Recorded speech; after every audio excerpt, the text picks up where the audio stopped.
আমরা যে প্রিভিলেজড মানুষ আমরা যারা আছি, আসুন আমরা আমাদের অবস্থান থেকে দেশ, জাতি এবং এদেশের মানুষ, এই রাষ্ট্র, তাদের জন্য যতটুকু সম্ভব আমরা ছাড় দিয়ে আমরা সামনে এগিয়ে যেতে সকলকে সহযোগিতা করি।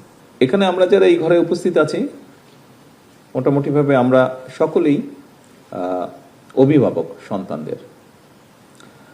মানুষ হিসাবে বা অভিভাবক হিসাবে আমরা মনে করি যে আমার পরে আমার সন্তানের কি হবে, তার জন্য যদি একটা বাড়ি রেখে যাই, একটা জমি রেখে যাই, একটা অ্যাপার্টমেন্ট রেখে যাই, তাহলে বোধহয় সিকিউর থাকবে, আমার সন্তান সিকিউর থাকবে। আমরা কেন কখনো চিন্তা করি না যে কেন সন্তানের জন্য বাড়ি, জমি, গাড়ি রেখে গেলেই সিকিউর থাকবে, কেন আমরা একটা সিকিউর দেশ তার জন্য তৈরি করে যেতে পারবো না।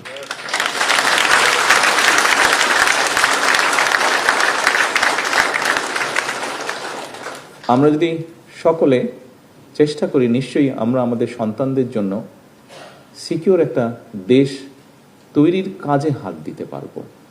আমরা যদি তৈরির কাজে হাত দিই, নিশ্চয়ই আমাদের পরবর্তী যারা আছে তারা, এমনকি আমাদের সন্তানরাও দেশটাকে সিকিউর করতে পারবে। আসুন আমরা সেই সিকিউর দেশটা তৈরি করে আমাদের সন্তানদের জন্য।